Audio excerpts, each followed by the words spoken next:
And welcome back, everybody, to another episode of Benched with Bubba, episode 787. We're back talking 2025 recap stuff and more with our buddy, co-host of the show. You can find him on Twitter at BreakingBen_T. Ben Tid. How we doing, man? Doing pretty well, Bubba. I just got off of a fancy basketball draft, which you knew about. So you can see where my a lot of my focus is right now is on other sports, but still here doing baseball because I never really turn off the switch. And yeah, this is a repeat of what we did last year, reviewing projections and seeing how they compared to what the players actually did. Yep, it's a good exercise because the world of projections, as we do you and I and others have done a deep dive before the season all the time on different projections and comparing projections and all these different things, and it's a big piece of people's quote unquote draft models now and different systems. People really rely on them. So it's good to go back and see, hey, were they worth relying on? And most of the time, and I'll let you dig into this here shortly, they're pretty good. They pretty much are close to what we want to see. So what we'll do is this week we'll talk about players that the projections were very close on, a handful of them, just kind of freewheeling it for an hour or so. And then next week we'll go to the flip side of it and see where it goes. So before we get started, Ben, let everybody know kind of what we're going to be going over to analyze this. Sure. There's a couple pieces that we'll be looking at. First are the projections themselves, and for this, I aggregated Steamer, the BADX, and ATC from back when the season was about to start. I'm not exactly sure when I last updated the projections, but it's pretty close to the start of the season. So probably March 30th, March 20th, probably roughly. So I have average projections for each of the players. I have their actual stats. And then we're comparing the difference, but for tonight's show, we're going to comparing the raw difference between each of the 5 hitting categories. We discussed this before, and one of the things that I do differently when I do my Z-score calcs is I make a weighted average value, which just ties in. Okay, it adds the weight of a player's at bats again with what their average is. So, for example, if someone were to hit 270 with 400 at bats, someone who hit 270 with 500 at bats would be more valuable than the person with 400 at bats. So the weighted average is like a single number. It's like for example, it could be like -5 or it could be 30 for someone who's really good. So we have that instead of average. And then we have the rank. So there's the projection rank, which I calculated using the Z-score method. And then I do the same thing with the actual stats, do a Z-score for all the stats and then add it up and then rank the players by the total. And that's how you get their actual rank as a hitter or projected rank as a hitter. And then for anyone who doesn't know or forgets what a Z-score is, it's basically looking at the stat value for a player and it's comparing it to the population average and the standard deviation. So it's just it allows you to compare runs to home runs, even though like the distribution of both stats is so completely different. But when you compare it to the population in this example, average and standard deviation of runs, you kind of get it, you kind of center it back, you pull the player into center and then see how it compares to the standard deviation. And it's a little technical statistics, but once you look at it, like the formula is super simple. It's just the concept is maybe a little tricky to grasp, but that's how the ranks are developed. And but for this, we're just going to be looking at another stats term, the MAE, which is the mean absolute error. And that's just seeing, okay, how close were the runs to the projections? How close were the homers to the projections, et cetera, for the 5 hitting stats? And it averages those 5, we'll call them deltas, the difference between the stats. And it's taking the absolute value. So if you're above 3 runs, it's treated the same as being below 3 runs because it's just 3 is the difference. And then you do that across the 5 stats. And the lower the MAE, the more accurate the projection was. And the projections at the top are pretty close. There's 3 2s and then a handful of 3s and 4s. And I forget how it compared to last year, but I feel like projections this last year's set look like they did pretty well. Yeah, I remember, I think last year we were kind of like, yeah, they're for the most part pretty dead on. You'll have a few guys. And another thing, if you mentioned it, I apologize. He also has a column for at bat error within 50. So we obviously know like the projections might be farther off if they didn't get close to the projected at bats, so on and so forth due to injury or Heck, maybe they got a ton of playing time and they were projected to get said playing time. So that'll obviously skew things as well. So we can tell, like, were these projections good and did they actually kind of meet the kind of pocket of playing time that was projected? Because that's like the one of the big things we talk about a lot in the preseason is, hey, do we believe in these projections? Can we find a guy that we think is going to play more and take advantage of this projection per se? Stuff along those lines is also a target. So you can see that on these this sheet as well. Like, hey, is this something that panned out in the right direction? Yes or no type deal. So a couple different ones there. So we're just going to kind of fly through this unless you have anything else you'd like to add about the sheet. No, good call on the at bat part of it. Yeah, we're not really gonna look at it too closely, but we may comment on it. Just like Trevor Larnach, for example, he had a huge difference, but his stats are pretty close to each other. So it's just every case could be different. Perfect. All right. So, like Ben said, we separated. You had to have at least 400 at bats to kind of become a part of this conversation. We didn't want, because you get a lot of variance in some of these guys that didn't play too much, basically. So the player at the top of this list with 400 or more at bats was Josh Young, and this is why, I guess if you believe in projections, you got what you wanted. And honestly, it was a better season than I expected, considering Josh Young only played 131 games. That was the most in his career, but he was always so banged up along the way.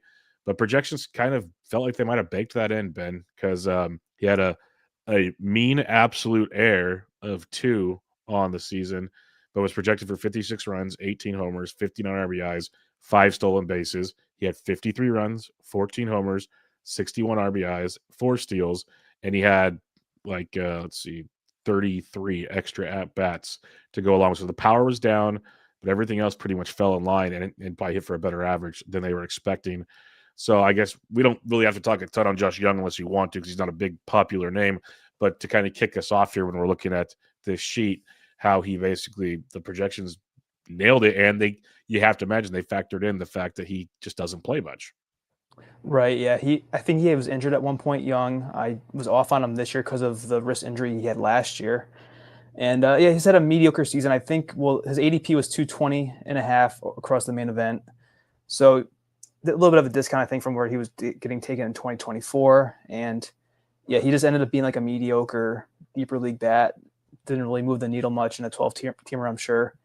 The other thing I'll comment on too is that, so despite the MAE, or at least the actual projections being so close to what Young actually did, his projected rank was 149 and the actual rank as a hitter was 165. And a lot of the guys at the top are this way. Stats not that way. We'll probably get to him, but that's telling me that the projections, for the most part, undershot how well the hitters at the top were doing. So because Young was, with this line, was the 149th projected hitter, but in reality, he ended up being the 165th. So there are plenty of players who pushed up what they were projected for and pushed guys like Young down a little bit. So that's just one thing we can keep in mind too as we go through the players. All right, I want to definitely talk about this next one here, Christian Walker, because so many people were annoyed, I guess could be the word, about Christian Walker this year. Now, when you look at his projections right out the gate, his projected rank was 67th. He finished 86th. So that's a minus 19 differential, large. Also, he did not reach close to he was projected for 505 at bats. He actually had 585. He out projected his at bats in theory this season. But what stood out to me, Ben, for people that are like, hey, he had a really bad year, he was projected for 73 runs. He scored 72. He was projected for 28 homers. He hit 27. Projected for 81 RBIs. Hit 88. 5 steals, 2 steals comparison. The average was a massive differential. I guess he only had 238 on the season. And given, I mentioned he had the more home runs, the more he had a lot more at bats than the projections inclined. But I guess my takeaway, and you can tell me if I'm totally wrong because I'm just shooting at the wind here. A lot of people said it was just a horrible season for Christian Walker. I've already seen people say, I don't know if I could draft Christian Walker next year after the season. And in the end, yes, he had the more at bats, but it wasn't like he was that far off of what the projections suggested. He was, and yeah, I was pretty surprised to see Walker be at the top of the list when I first looked at it. And you pointed it out for me. I think it's just because the average was in the 230s, and then people saw that as a disappointment for him because in the previous 2 years, Walker was at 258 in 2023 and 251 in 2024, which is kind of like that. It's kind of like where at least the main event averages set, that was the range where they were this year. So when you have them below that level and under 240, it's gonna in your mind it stings a lot more than it does. And I think because the runs were lower, but he had 72 runs 2 years in a row now.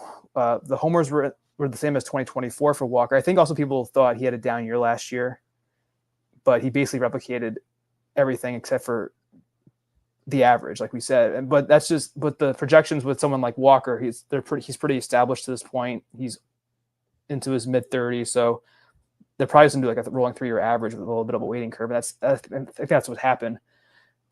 But I think he got better in the second half, Walker. Yeah, he did. Yeah, I'm trying to look at the stats here. Why are they all? Oh, this is all seasons. That's why. Let me just get this filtered right. Yeah, he was hitting. Yeah, he hit 209 in April, 223 in May, 221 in June, but then 318 in July, and so that helped a lot. And then still not the best in August and September, 235, 244. So I think I don't know if he's gonna. There's a good chance Walker declines further next year, but I think he's just like a safe. He's going to go past pick 100, but if he keeps this up, I don't know. I think that's a pretty good value potentially if you have the average cushion. I don't know. It's interesting to see what's going to happen as drafts pick up now. Yeah, that's why I was really, like I said, the first thing that stood out to me, second day one list, I'm like, hey, I listened and do a lot of work, and I hear that name a lot. People are very unhappy with Christian Walker, so to see that up there, it's like, and batting average is one of those stats. Like I know our good buddy Dave Petroziello, who you were battling with in the main event, he's in the Discord with us, and he talks about how like that was his biggest flaw. Like, if he had a good batting average, he probably finishes near the top, and it's one of those stats like ratios and pitching. You can kind of get a feel when you're drafting who does X, Y, or Z well, but in the end, you don't know. And like you said, Christian Walker had that massive drop this year. In the past, like he's usually good for 250 or better. And if he gets that spike, then there's more run production, maybe more power. Like there's a whole level of what he could have done when all is said and done. And it'll be interesting to see. Like you said, his ADP this past year was 114 in the main events. Does he drop down to like 130, 140 when things are all said and done? We reviewed first base for 2025 last week on Bubba and the Bloom. It's a rough position. It's a very rough position overall. Like, he had a few outliers, but it was very top heavy, but the top heavy still wasn't great, if that makes sense. You have to go listen to the episode to get the full analysis of that. But so it makes Christian Walker still kind of valuable at the position. All right, you mentioned Bryson Stott a second ago. He's third on this list. His rank was 90, projected rank. Finished 81st, only a difference of 9. Like, 9 spots better, which is very good. He hit the threshold of at bats you're looking for. He was projected for 498 at bats, got 499. Pretty good projection stuff there, folks. Not bad. Projected for 66 runs, scored 66. 12 homers, hit 13. 56 RBIs, drove in 66. Stole 24 bases, projected for 24. All lines out pretty darn good for Bryson Stott. And I'll be honest, Ben, it's tough to project Bryson Stott because he pretty much, like in 2024, was platooning a lot until an injury. In 2025, he was platooning a lot until an injury. But he's, for the third straight year, Ben, that's 147 or more games, which is great. It's 560 or more plate appearances, which is great. You got 24 or more steals, so on and so forth with Bryson Stott. And the fact projections were able to, I don't know, like, you have to take the platoon into fact, but they also didn't give it a full season platoon, which is interesting. And they pretty much nailed everything. So what are your thoughts when you see Bryson Stott? Because to me, he would have been one of the harder ones to project in my mind. I'm impressed at how spot on this was. The only thing, and you ran through it, the only thing that was really off was the RBIs, because the runs were exact, homers off by 1, steals were exact, the average was essentially exact, and then there's off by an at bat. That's pretty impressive. And I would just chalk the RBIs to being a luck factor, because you're talking about who's on base. And then looking at Stott's career, I'm surprised they projected lower in the steals, because he was above 30 the previous 2 seasons. He had 31 in 2023, 32 in 2024. I did do a little, yeah, and I think in 2023, Stott had 585 at bats, and I don't think he was platooning then. To your point, I think last year he started that. Last year being 2024, and he was down to 506, and then he was at 499 in 2025 in terms of at bats. And one thing I'm gonna incorporate into my ranking sheet is I did it last year, but I had it in a separate file. Is I'm gonna look at the percentage of at bats that each hitter had versus, or percentage of plate appearances, excuse me, that each hitter had versus right-handed pitching to see, okay, who's platooning versus who's a full-time hitter. And then that'll definitely keep Stott down in my personal rankings to some degree, because if he did platoon, I think he did platoon, like we were saying, and he'll probably project that way again for 2026. So maybe because you can easily identify, okay, there's roughly this many lefties versus righties, or maybe it's just by chance that that ratio is consistent year over year, and maybe that makes it easier for Stott to get projected.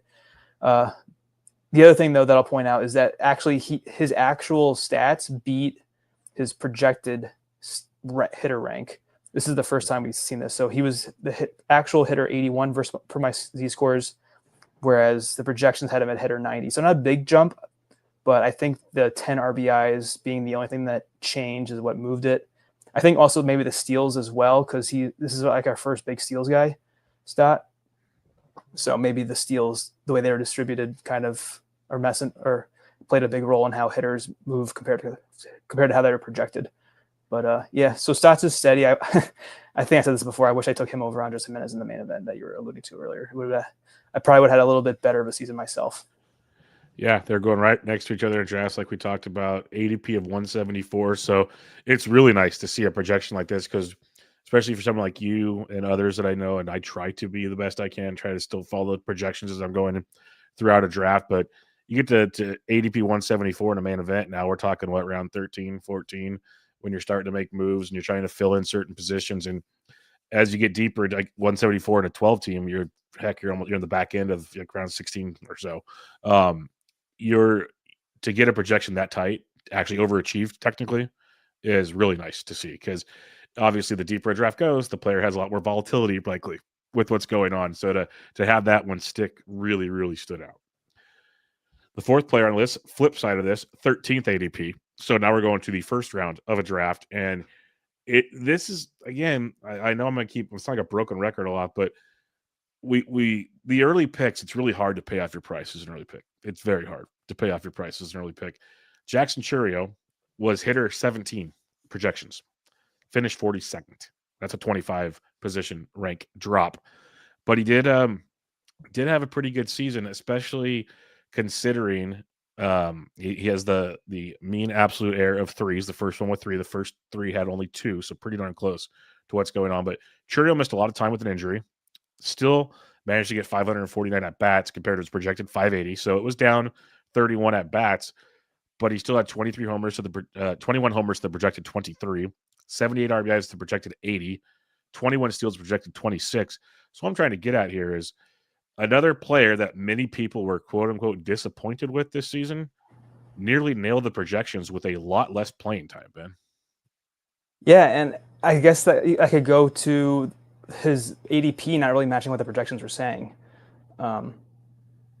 Well, actually, no, I have that wrong, because he was 17th on the projection basis. And I guess to my point at the start of the show, this means that a lot of other hitters that were taken later in drafts just outperformed by a ton what they were projected for, and just pushed someone like Churio back down. So it's interesting to see that he added at least 2 rounds of, or he lost over. If you're doing 12 teamers, it's 2 rounds at least, if you're not including pitchers, of value was lost in a season, but it's still a great year. So it's going to come out as a loss for Churio, but I think it's still a fine pick. He went 2020. The average was almost spot on with what, in terms of the contribution that it made to your team. The runs were actually better. So I think, and the at-bats were only off by 31. So I think it's a good sign for Churio. I was a little hesitant when we did our first round. We drafted the first round a couple weeks ago to have Churio as high still, but I don't know. Once I dive into all the players, I think he's definitely a second rounder at least.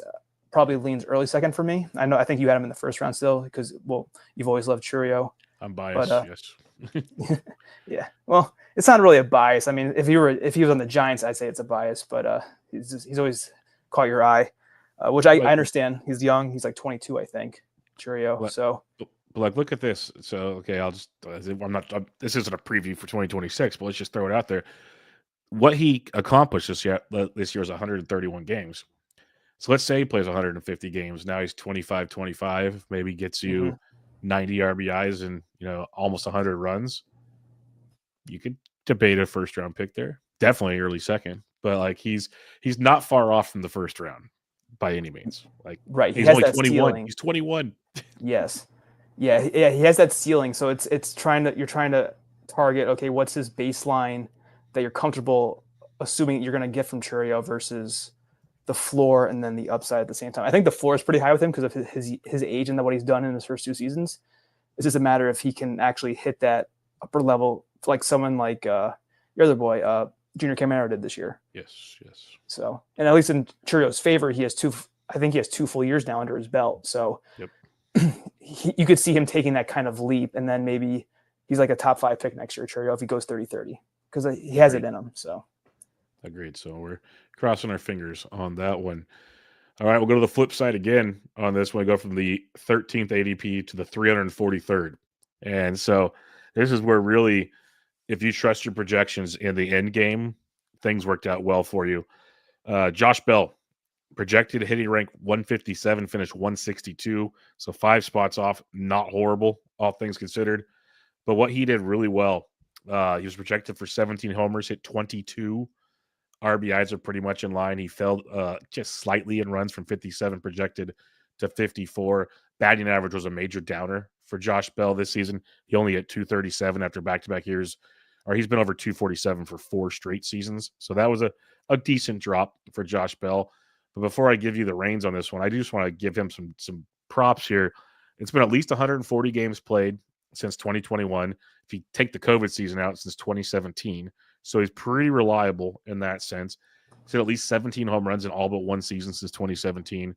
If you see the last 4 seasons where he's kind of been hopping around a bunch of baseball teams, or since 2021, 5 seasons, it's been at least 17 home runs, at least 140 games played. He's getting it done year in and year out, even though we don't know who's actually going to trust him. They do when they sign him.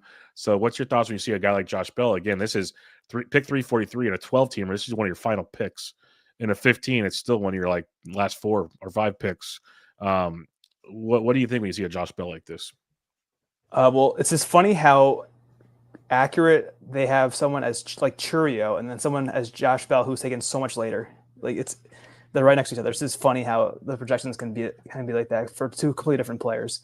But yeah, with Bell, he's like the DC king, I think, because this is something that you would want for a DC. I'll look at the last 4 years for Bell. He and he must have been really fast in 2022 because that year he had 78 runs, but since then he's been around like low 50s, low 60s runs, homers right around 20, RBIs between like upper 60s on average around 250, a little bit lower this year. So you could just write in like 60 runs, 18 homers, 60 RBIs, no steals, and like a 245, 250 average for Bell. So maybe the projections just have it easy with someone like him because he's been so consistent, oddly enough. They even were only off by 3 at-bats with Bell, which is kind of crazy. And in terms of the hitter rank, projected-wise, was 157, actual 162, so basically spot on. But even Bell couldn't get pushed down or pushed up by other players. He was just the same no matter what. Yeah, and the homers made up for the little slight loss in average because he out-homered by 5 compared to the projections, and you mentioned the average a little bit of a loss. But yeah, he's like a perfect corner or first corner bench in a DC. So I had him in at least one DC. I'll be looking to draft, and I don't think it really matters where Bell goes because he does the same thing, and he's always traded too. So no matter where he plays, he'll put up these numbers. The only thing that kind of stinks is that even though he's a switch hitter, he doesn't really hit right-handed anymore, I don't think. So he's kind of like a platoon bat himself. But in a DC that late, it's okay, I think. Yeah, I agree. As Michael Cicchini in the chat says, love Bell, but tricky for next year as a first baseman, right-handed bat free agent. I don't know how many teams will give full PT. I agree, but I know we said this past year. We've said it almost the last few years with Josh Bell, and again, eventually that train will end. But still, he's only 32. Like he's like a Goldie type, but better than Goldie right now, which is something to say. Sorry, I didn't mean to get close to the heart there, Ben. But but that's just who Bell is, and it really stood out to me with the Nats, and it could have been just financials or who knows what.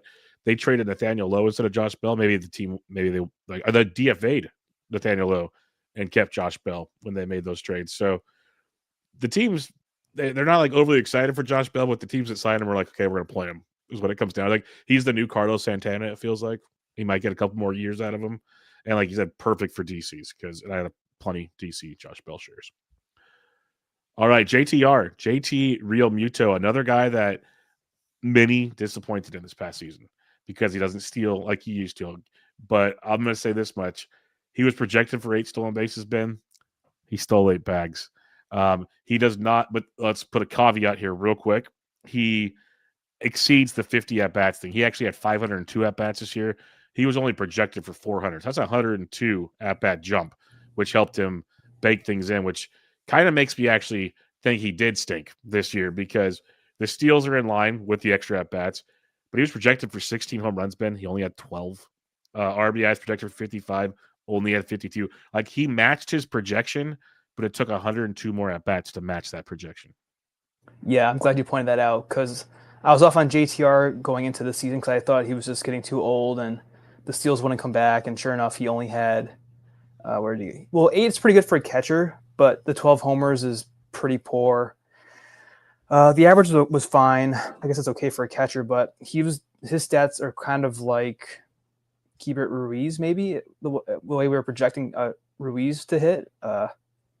I'm sure I'd take a lot of those young catchers that kind of emerged this year over Real Muto. So I feel like he's definitely a catcher too for next year. And yeah, the fact that he had so many at bats and he still only hit the projections.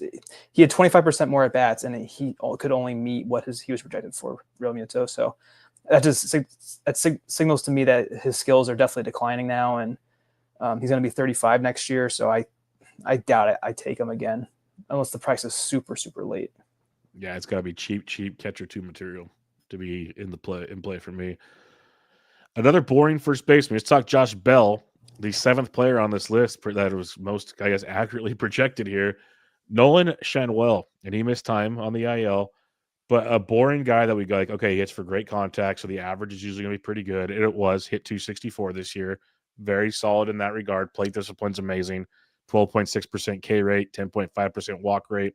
Things you love to see. But Schanuel was projected for 468 at bats. He got 488, pretty solid in that regard.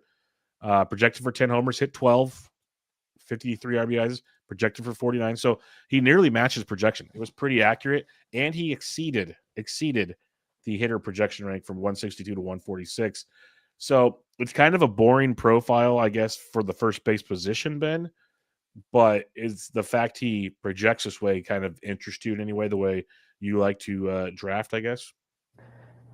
In a DC, maybe. I just don't really trust Schanuel for the power. And if you're projected for 10 homers and he's returning 12 as a first baseman, it's kind of, what's the point really besides just having a warm body to fill this position in a DC? And so one thing I'm thinking about too, as we talked about Josh Bell, now we're talking about Schanuel. Their ADPs were pre-pick 350 in the main event, and I don't want to take a guy like Bell or Schanuel in the main event that late because there's no upside to those guys. So I'm gonna hopefully make a note when it comes to drafting in March to avoid these guys, even though in DCs they're so valuable because they're gonna play all the time in theory as long as they're healthy, and they're gonna just do enough to be valuable. But actually, Schanuel was one where I think it's because of his average. He was actually better in terms of the Z scores overall than he was projected. It was Schanuel was 140 hitter 146 compared to projected hitter 162, and I don't have the actual average in front of me, but he basically tripled what his projected contribution was, or like 2.5 times higher. So that's valuable, but it comes with a pretty underwhelming line. So he's just one of those easy ones to project, and I think that's why they nailed it. I'm with you there. All right, now I'm going to start jumping a few guys here and there. We're going to jump Jake Cronenworth because he was actually more boring than Nolan Shenwell, and you had to take him like 40 picks earlier, but did get close to his projection. IKF, another guy that DC only type play, ADP 403. Let's go to Nick Castellanos, a guy that was getting benched at one point in time. That another player that many were like, this guy stinks, and he did. But his projected hitter rank due to projections 78, finished 112, really bad. But I'm gonna say this much, Ben. He had 554 projected at bats, finished with 547, not bad. Projected for 21 homers, hit 17. Projected for 77 RBIs, 72. The batting average was the big differentiator, in my opinion. There might be more to it when you look at it. He hit 250 on the season. Projections maybe had him for more, but he hit 254 in 2024. So what's your thoughts on this Castellanos situation? Because at ADP 183, a lot of people were unhappy, rightfully so, but I think they might have had expectations, or they did, actually, if you look at this. They had expectations way higher than the projections did, is the way I look at it. Yeah, this is kind of the same argument as I said for Christian Walker, maybe, or the other hitters earlier, where so the MAE across the 5 categories was only 3 for Nick Castellanos still, which means roughly each of the 5 hitting categories were off the projection by 3 on average. 3 runs, 3 homers, 3 RBIs. Of course, 3 homers mean more than 3 runs, but it's just a way of comparing the players. So 78 to 112, it just means that he was this mediocre Castellanos, and then all these people that were drafted later than he was just leapfrogged him, and they pushed him down. So the stats were where they were. It's just, if you took Castellanos, hopefully you hit on someone like Hunter Goodman or Tyler Soderstrom afterwards, and then you kind of gain that value that you lost from him just being okay. And yeah, I can't really even pick. I guess the one stat that really drops him down is the homers, but 4 isn't like a massive difference. Sure, it's going to have if you're doing dollar values, it would have a little bit, it'd probably knock him off a dollar or two at least, but the average is pretty in line. So it's just how he ended, I guess. Maybe Castellanos was projected to do a lot better based on how he did in the first half, but like with Christian Walker, the numbers sometimes tell a different story than what we think. Yep, I agree. That's why I really do enjoy these episodes we do with this, because it's good to look back, because pretty soon it's usually around FPAS time steamer drops. So the early November, we're going to start looking at 2026 projections and start to, like, what do we want to believe? And in the end, when we get done talking about a lot of this, they're pretty darn accurate, all things said and done. Like, there's going to be mistakes, but in the end, they're pretty darn accurate. You mentioned Trevor Larnach at the top of the show, so let's get right to him here. This is a massive at-bat outlier, folks. He was the projected hitter 169, ADP of 317. A lot of people were interested in him, but like, when you projected him, I think people projected he's been a platoon bat forever. He didn't platoon this year. So he finishes the 144th hitter and had 503 at-bats, Ben. That is a 105 at-bat differential. And the thing that stinks, when you look at that, you would expect better numbers than the same 17 home runs projected and hit, 56 RBIs to 60. Like, he didn't overachieve a ton, but he overachieved enough thanks to the at-bats to carry things, and his batting average was massively improved compared to projections, as he hit 250 this season. So what are your thoughts when you look at this with like a Trevor Larnach, who was a late draft share, but far outseeded the at-bats to kind of, I don't know, he did well, but should have done better? You almost wish he didn't have so many at bats, because it's the same. He compares so well to Castellanos and Real Muto. So he compares to JTR because they were off by like 102 roughly at bats. So they hit the projection, but it took them a lot more playing time to get there. So that's going to hurt you. But he was only, so if you look at the runs, homers, RBIs, steals, and average for Castellanos and Larnach, Larnach was the same player except for 12 runs and 12 RBIs, and you took him 130 picks after Castellanos. So you have the negative aspect of he was less productive in those at-bats. It took more at-bats for him to meet his projection, but at the same time, he was roughly as valuable as Nick Castellanos, who didn't completely flop. Like it was a little disappointing, but it's just weird because like you can argue that Larnach was a bust, or you can argue that he was found value, which based on the projected hitter rank of 169, he beat it by 25 spots. He was actual hitter of 144 based on the Z scores. So he's a weird one. He platoons, I think, as well. Larnach. Not as much this year though. That's why I think they projected. That's why the projected at bats were so low.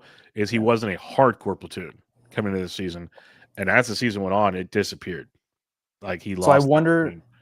So I wonder if the extra at bats were against lefties, and then that's a good question. What drove down his production. And I'm going to do his splits right now, real quick. This is interesting. 2025 season. Larnach had 100. Well, he was so he had 397 at bats versus righties, which is what he was projected for as a whole. There you go. Yeah, and he had 106 versus lefties. He had a 613 OPS. So I guess maybe that's why he played more versus lefties, and his numbers suffered because of it. Yeah, so that's again why I like this exercise. Is now the question becomes, okay, do projections going into this year? Usually, like for the most part, the lazy math is the projections look at 3 years averages and other things. Obviously, there's way more to it than that. Every projection has a different little playing time recipe. But if they think, okay, now he's not going to platoon, how do we project him? Is he now the Bryson Stott where platoon's out of the question? Do we start getting excited with the projections? That'll be something to definitely keep an eye on coming up here in a few weeks. Because I've always been like a Larnach fan. He was once a high draft pick at Oregon State. Just never really got the playing time versus lefties, and maybe he shouldn't. Maybe he should. You never know till he gets it. This last year, not great, but time will tell on that as well. Let's jump to Xavier Edwards, a player that missed some times on the IL. So he missed the within 50 at bats by 1. He was projected for 510, got 561. So gray area there. He was the 71st projected hitter. He finished 80th, so not horrible. But he was projected for 33 steals, only stole 27. You're coping for that. And he's projected for 75 runs, and he scored 69, so a little low there as well. But he did hit 283. That wasn't the 328. It wasn't the 295. Still hit pretty well, though, when all things are said and done. So for an injury-riddled season, he missed 51 at-bats. Is that worth the 6 stolen bases and 6 runs scored? Maybe. So how close do you think this is for Xavier Edwards? And if that is going to be his projection and that's what he's going to do, it's going to probably keep me off of him again next year. Right. So Edwards was projected as hitter 71, and then he was actually hitter 80. So not a big difference between the two ranks for the Z scores. And I think one argument people probably had, and I didn't take Edwards on any team at all last year. They probably saw 33 steals and said, okay, maybe he can get 50, or he has the speed to outpace that steal projection. And of course, he came in with 6 fewer. So I think that probably hurt some players, because if you're projected for 4 homers and you get 3, you better have hit on like Schwarber or Cal Raleigh or someone like that to make up for, because if you were someone, I know you use Ryan's sheet, so you know this, but when I say you, I'm talking to the listeners. If you're using like a 80th percentile target or something like that, and you're dividing those totals amongst your, for our case, 14 hitter spots, it's like 20 homers a spot, and then you're getting 4 from Edwards or 3. So it's basically like taking away a hitter spot, and you now have to meet 280 homers or 300 homers across 13 spots. So it's basically you're losing like a homer hitter, and you have to make sure that you can make up for that either earlier in the draft or afterwards. And based on where Edwards was taken, pick 140 roughly, it's hard to find a lot of guys after that reliably that are going to make up for the homers. So you almost have to really plan out your draft, or if you're in an auction, you just have to really make sure you buy the guys that are going to make up for him, because I think you're going to see some of the projection for Edwards next year. It's going to be probably 3 homers and then 28 steals. And I don't know if the average and the steals are enough to, in terms of the ranking, they kind of make up for it, but practically speaking, it's hard to build a team that way. Yeah, the batting average and the steals is what makes Edwards attractive. That's about it when all things are said and done. So yeah, it's strictly you have to build accordingly. I'd much rather attempt to build in an auction with Edwards than in a redraft. I just don't want. I prefer not to build with him anywhere personally. But yeah, it's interesting to see the projections and nailed that one pretty well, all things considered. Stephen Kwan's another one that it's a pretty boring stat line, but he did overachieve this year. He did it in almost 100 more at bats. I'll give him that much. It was a big jump in ABs. It was about 84, I believe 86 at bats. He was an 85th projected hitter, finished 67th, so a bump of 18 there. Kwan was projected for 77 runs, scored 81, 8 homers, hit 11, 52 RBIs, drove in 56, 16 steals, stole 21, batting average almost in sync. So that big at bat bump with Stephen Kwan gave him a little bump in the overall projection numbers, but it was good enough to give him success. But again, it's another one of those profiles, Ben. If he's closer to his projection, it's tough. Again, you have to build accordingly when it comes to Stephen Kwan. He's not even giving you elite steals, most likely. Like he got you 21 this year, which was nice, but projections, they didn't have him for that. So it makes it difficult as well. It does. And looking at the stats, he compares pretty closely to what Stott did. Kwan had more runs, better average, but the homers and the steals are pretty comparable. Stott beat Kwan in both, and ADP wise, Stott was 174 in the main event. Kwan was 152 and a half. So if you want the better counting stats, talking about in this case, it was just runs and then the better average, then Kwan's the guy. And I guess the only difference is that the total at bat. So Kwan plays every day, but he's not getting the rate stats aren't that good because he's pretty comparable to Stott, but it took Kwan 130 more at bats to get there. So it helps with the average definitely, and I think that's why his average contribution was the second highest that we've had so far, just behind Edwards, in terms of how the Z-scores were calculated, or how I do the weighted average calc. So I could see. I don't know. Do you think Kwan moves up from 150? Because I think the year before he was going close to pick 100, and then he kind of underwhelmed. I think people have the idea of Stephen Kwan as this elite batting average. He's going to score over 100 runs because he leads off, and he's going to hand you 8 to 10 home runs and 15 to 20 steals. Now, if he hits over 300 and scores over 100 runs and gets you 15 and 20, that's outstanding. But that's a lot of ifs involved there. You have to really, and we got to remember the Guardians lineup is outside of 4 hitters, stinks. There's rarely going to be RBI chances for Stephen Kwan when that lineup flips around. So he really has to get, and he walks a ton. That's his other thing. So it's the average situation. If OBP, great, but it depends. There are always at least 1 or 2 guys in the draft that feels like, to your question, that do like Stephen Kwan. They're gonna go get Stephen Kwan. I think he's better for a DC. I think I had him in a DC this year. I forget though. But, I can see that for sure. Yeah, pretty reliable. A lot of at bats, good average, kind of safe. So, yeah, we'll see. All right. Let's jump to Luis Garcia Jr., a player that I was heavily invested in this year. And oh boy, did that not go according to plan. And he was real close to his projected at bats. So this is great to see, honestly, is that he didn't miss his projections a lot, except for one category is where it really went bad. He was a 60th projected hitter. He finished 100th. That's a negative 32, folks. He still had a mean absolute error of 4 because he was projected for 61 runs, scored 67. Projected for 16 homers, hit 16. Projected for 65 RBIs, drove in 66. Projected for 15 steals, stole 14. So, hey, so far, we're good. No. He was projected for a very good batting average because that's what he does. And he hit 252 this past season. 252. Not great, Bob. So what do you got on this one, Ben? Because now a guy that I was heavily invested in, and in 12s I was cutting by the end of the season. 4 of the categories he was dead on what they wanted. His average killed him that much. So then if you want to be glass half full, if he gets closer to his projected average, those 4 he was dead on with should be higher, right?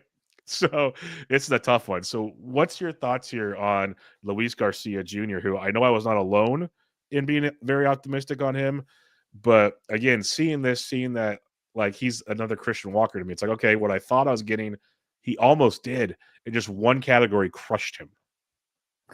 Yeah, so actually, I do have the platoon data in my file right now. So let me pull up Luis Garcia because this is one of the examples of us seeing the projection and then saying, "No, we think he's going to do better."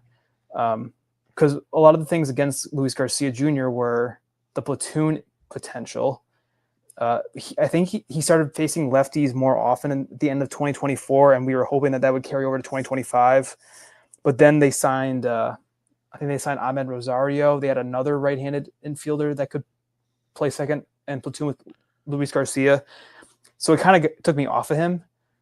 But and he actually ended up with fewer at-bats than he was projected for. It was 495 projected across the 3 systems I used, and then he came in at 488.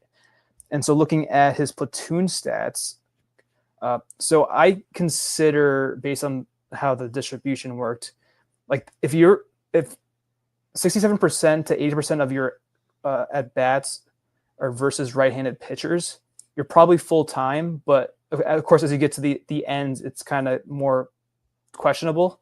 Garcia was at 79.7, so he's like right at the limit of being a full-time player.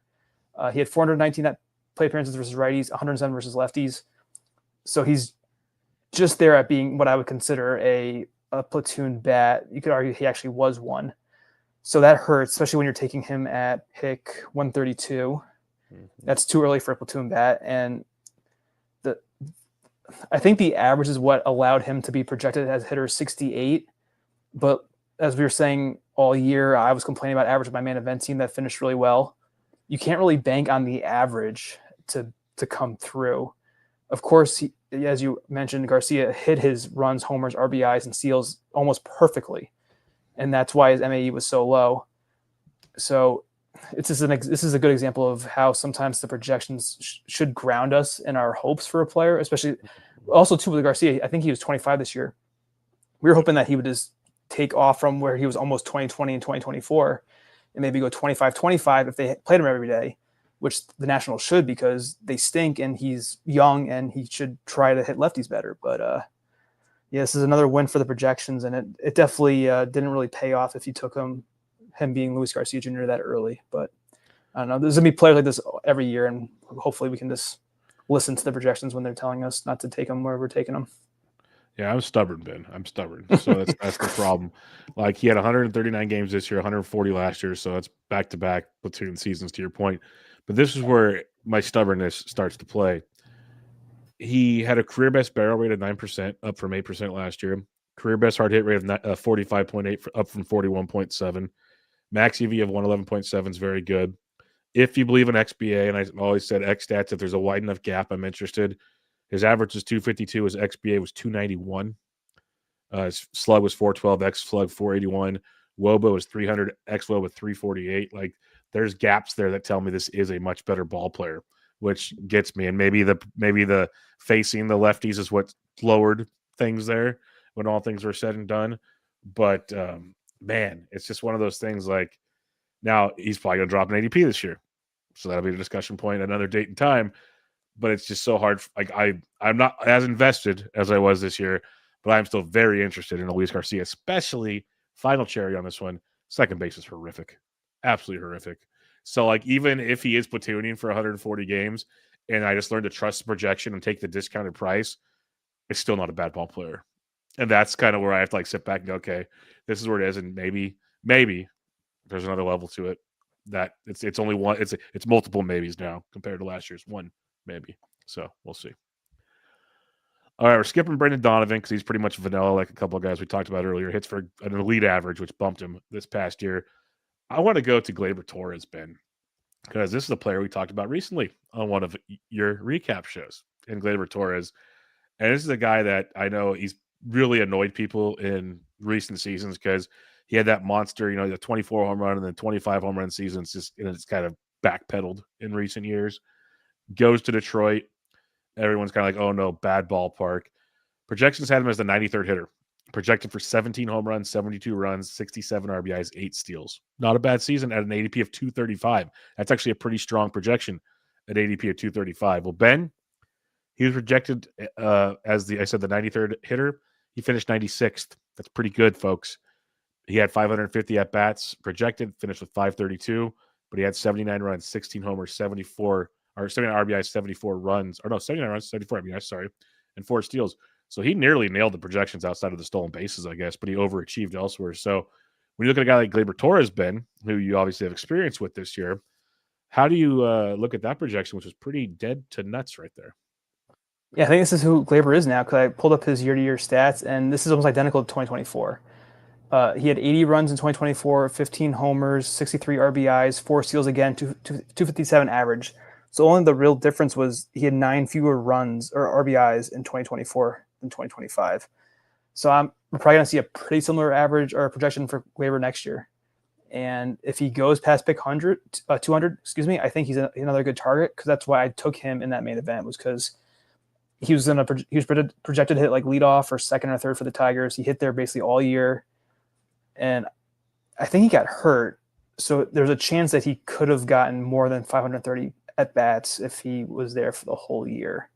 How many games are the games here? No, the games aren't there, so I'm not sure exactly how many games he had.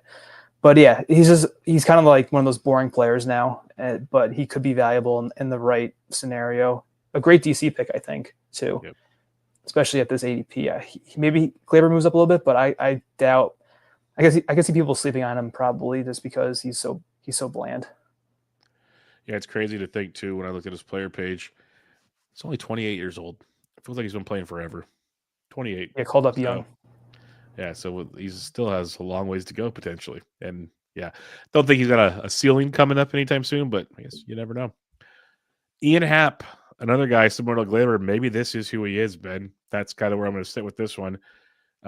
Projected as a 66 hitters, finished 75th. Projected for 544 at bats, had 569. He had 23 home runs, so projected 21. The biggest downfall for Ian Happ, he was projected for 11 steals, only stole 6. And the projection is fair because he stole 13 in 2024 and 14 in 2023. But it's been a 20 home run player for the last 5 years, Ben. He's hit 243, 243, 248 the last 3 seasons. This might be who Ian Happ is. And projections got pretty close on this one. Yeah, I don't have a whole lot to say about Happ. Just kind of a lot of the same things with Glaber. You're kind of just expecting now 20 homers. Hopefully, Happ gets back to 10-ish steals and good runs and good RBIs. And the average, as long as it's above 240, it won't kill you. You'd like to see it around 250, hopefully. But he's only 31 still, Happ, so I think he could probably – he had 569 at-bats in 2024 as well. This is insane. He had 569 at bats and 138 hits in the last 2 years. That's insane. That's super consistent. Yeah, that's better than what Chris Davis did. I don't think Chris Davis had the same number of at bats. Award. Yeah, we have a new candidate now. Yeah, so he's definitely more of a 15-team play, Hap, just because of that consistency, and there's no upside really for him at this point. It's just will the floor be there every year? And we'll see if he's where he plays next year as well. That could make things interesting. As the Cubs are always trying to get rid of Ian Happ, and they basically gave him a swan song on it. I remember his last game at Wrigley. I want to double check. So I thought he still had one. Yeah, he's a free agent 2027. So because there's an option involved. But yeah, I don't. There's rumors he's not going to be in Chicago this year. Ketel Marte. This is another one of those kind of early draft picks. This is what you have to risk for. ADP was around 35. He was a 23rd projected hitter. He finished 54th, Ben. And part of it's due to injury. He was projected for 532 at-bats, finished at 480. But even with that, he still had 2 more home runs than he was projected for. He had 1 less run. He had 14 fewer RBIs. That is big. So I guess the RBIs was the biggest downfall. You could say steals maybe as well with the decreased 52 at-bats. He's almost made the requirements here. What's your thoughts on Ketel Marte? Because this is a guy that every season it feels like we're battling injuries. He's only had 1 season of 150 games over the last 4 years. Over the last 5 years before COVID. It's been a consistent thing with Ketel Marte, but when he's out there, dude balls out. Yeah, I don't think it's as much of a loss as the projected rank is telling us. Yeah, he did drop 23 RBIs from 2024 to 2025, and that's why the projection he was low to the projection, definitely. But yeah, the average was so valuable, and if Marte got 500 more or 500 plus at bats like he did, what's he been like? He was over 500 the previous 2 years, 480 in 2025, so just below it. He's 32 this year. He's gonna be 33.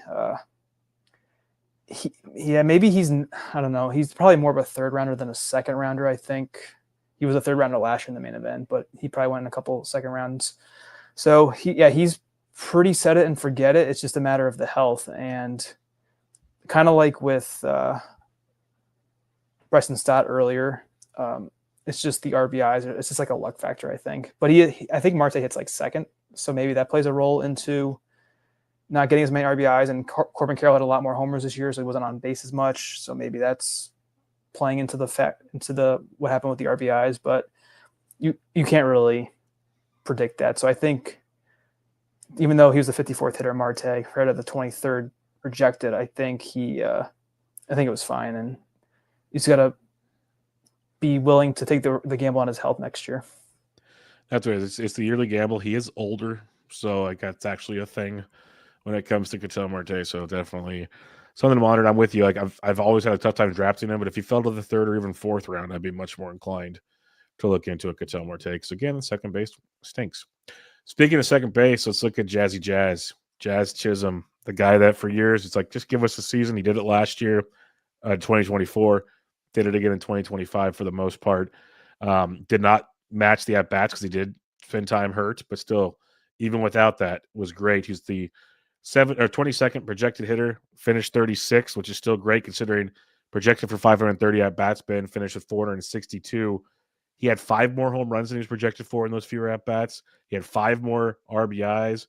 He had 6 fewer runs scored and only 4 fewer stolen bases. So phenomenal season. And this is kind of one thing we've always known with Jazz Chisholm. Like the skills are undeniable. It's just can you stay on the baseball field? And my goodness, like he over exceeded most of the projections, obviously without playing close to the projected at bats.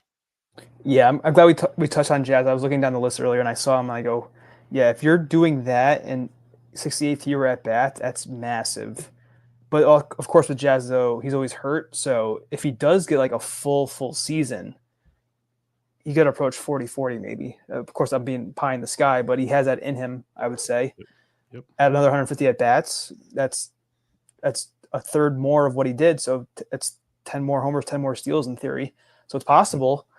But yeah, and also the average was actually a negative. It had a negative weighted average, so that hurts. And I think that's why he went from 22nd projected hitter to 36th projected hitter, despite being so close in the other 4 categories. So I think Jazz is interesting. He's kind of the same risky profile as Marte, just a different player because of the steals. Basically, if you look at their stats, the runs, homers, and the RBIs are so close for Jazz and Marte. It's just that the average and the steals are so different. Yep. And it's a matter of, do you want that average? Do you want those steals?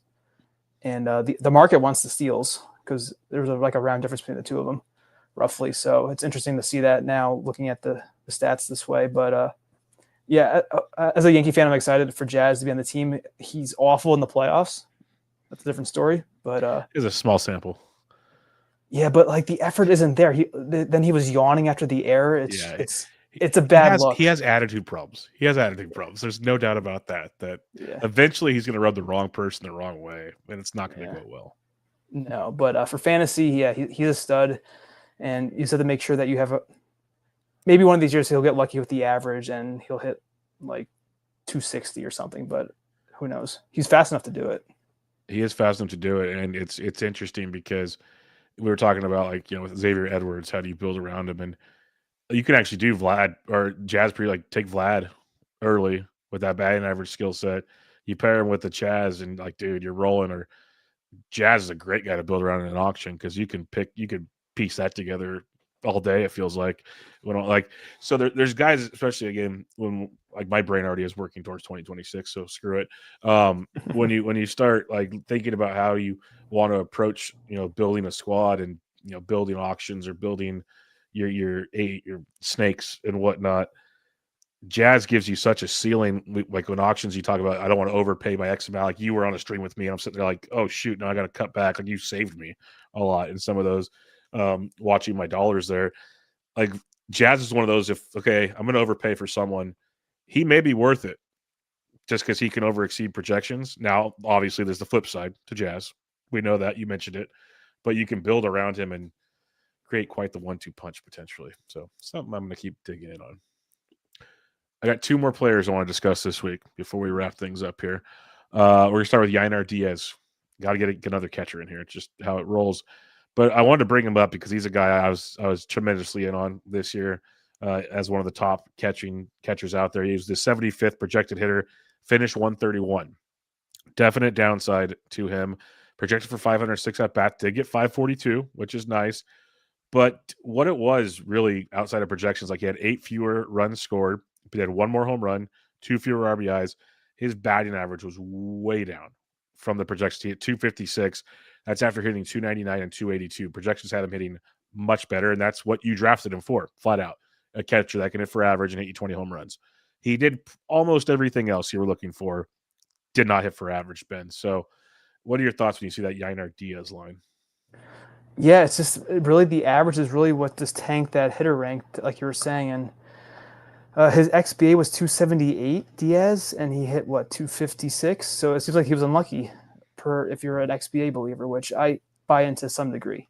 I understand what goes into it, and I get what it's trying to quantify. And I think you could expect a bounce back for Diaz next year, but he has to have that average based on his rest of his line, because 56 runs, 20 homers, 70 RBIs, it's good, but it's probably not pick 67 good, which is where he was going in the main event, when the average isn't a big contributor to helping your team. So I'm not sure where Diaz has gone. I know he's gone later in the early drafts so far than where he was going last year, but it'll be interesting to see what the projections say for him this year, because I'm assuming it'll be close to 60 runs, 20 homers, 70 RBIs again.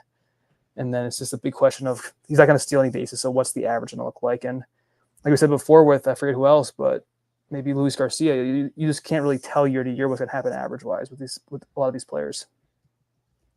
Yep, I'm with you. So it was interesting to see that because I was down, but I'm like I kept trying to tell people he's still good, but in the end he still played pretty darn good. Just didn't hit for average, and against that one category that you try to guess or try to project, and you try to say, "Okay, this guy's consistently hitting X, Y, and Z," and doesn't always work. I'll give you credit, Bubba, real quick. Remember we discussed Adley versus Yiner in the preseason last year? You definitely got the win on that one. Yeah, Adley might be the starting catcher next year for the Orioles. So I will see where that one goes because they want Basayo there badly. Adley might be moving to first base here pretty soon, which actually improves his draft price. But again, we'll talk about that later. All right, last one we're going to talk about here. We talked about players with mean absolute errors of 2, 3, and 4s. We've been in the 4s here for a little bit. The last one's in a 4. We're not leaving the 4s, not going deeper than that tonight. But I want to talk about the player that had an ADP of 2 on the season. That's Bobby Witt Jr. Because I talked earlier with like Churio, and we see it a lot with early picks. It's hard to match your value. Well, Bobby Witt was the second projected hitter. He finished 7th, and to me, that's outstanding.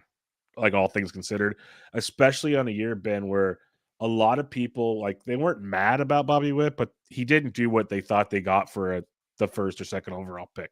Like there's rumblings with Bobby Witt, but you look at the projections. Projected for 104 runs, Ben, he had 99, 30 home runs, hit 23. That was the bummer. That was what got people. Projected for 94 RBIs, had 88, 35 steals, had 38. Hit for a better average than the projections, hit 295. So the biggest thing was the power decline, which obviously caters to the counting stats, Ben. But as a whole, I just wanted to bring Bobby Witt Jr. up because in the end, the dude actually had more at-bats than he was supposed to get projected for. He had 623 at-bats. And in the end, like I said, still had a pretty darn good season. Yeah, and I think we had him relatively high still. At least I did in the first round we did. Because, I didn't have Witt on any teams, but I was looking at the stats. I'm like, well, he Yeah, the power was down for him, but it was still a great line. He almost had 40 steals. He can hit 30 homers. He did it last. I think he did it last year. He's projected for it this year. And then the average is such a massive boost, especially when you have 623 at bats like Witt did. And then, so one thing I was curious to do, and I know you're aware of this, but if anyone listening is a member of Bubba and Ryan's Patreon, I had an article at the All-Star break that was comparing main event ADP dollars to, at the time, the Razzball player rater. And Witt was actually a $12 loss despite this, at least in the eyes of Razzball. And that seems kind of harsh looking at the stats, maybe because the homers were down so much. Yeah. But maybe there's not appreciating the average as much. It could be that, but I don't think he being Witt. But at the same time, 2 to 7, that's a pretty big drop, because 2 is like 40. Let me filter it down. So yeah, so 2 is like $45. When you're looking at 7, it's more like in the 30s, roughly around 40. So it is definitely a drop, but that's what you're projected for when you're taking that high. So it's hard to meet those lofty ADP prices. But I think Witt did by no means hurt your season. So if you're a Bobby Witt manager this year and you're kind of upset, it was really just the power. Because other than that, he basically returned value in the other 4 categories. So I think he's safe to be another.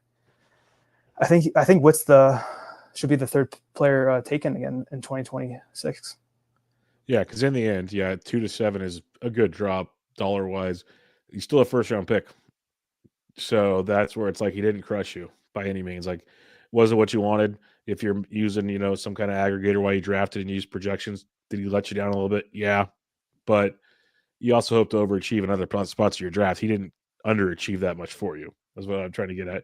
Where a lot of people, because of the power, were like, Witt's not worth the pick. And to your point, dollar-wise, he probably wasn't. But again, not many guys will equal. Like Judge, Ohtani definitely are worth their pick.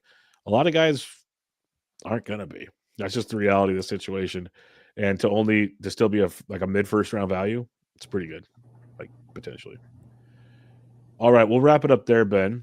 Next week, we'll flip it over, and we'll talk about the guys that were way off on projections that meet the criteria. And then I'm kind of just debating throughout the show to make this a little more fun and stretch this out a little longer. Maybe we'll do a 3rd episode, but it comes up to the listeners. So I'm going to throw it out now. You can give us names. I'll make a list. I'll accumulate the list, and we'll talk about any players you're curious on how it worked on projections. And if we haven't talked about them by the end of the next episode, we will bring them up. So that's to you listening on the airwaves, on the YouTube, and I'll bring it into the Discord also.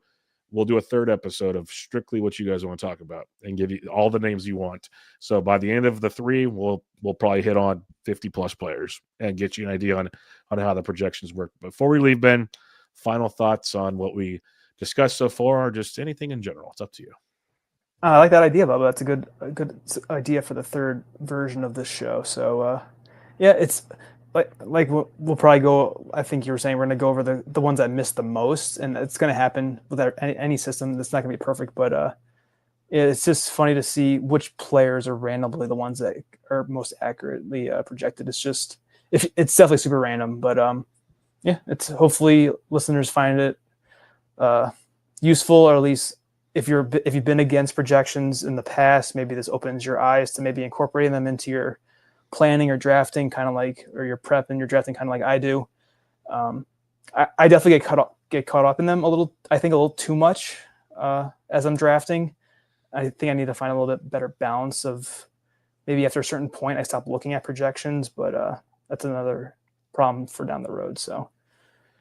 Trust me, we'll be talking projections mostly off season like usual, because you know how to tweak them and play with them and make them at least a reason for us to discuss players and situations too as we draft and get going. As Ben will start ramping up his thoughts probably the next month or so as he gets closer to attempting a 4 honey, I'm guessing, or something along the lines. That's usually where he goes. I'm not going to speak for him, but I know him well enough now where his little game plan usually heads. And by then I'll have like 6 drafts done and we'll be able to talk about things. So on that note, we'll be back with you guys next week for the ones that missed the most. I'm not going to say underachievers. The ones that missed the most next week. And until then, make sure you follow Ben on Twitter at BreakingBen_T. I'm at BD Intric. This was Benched with Bubba, episode 787. Catch y'all next time.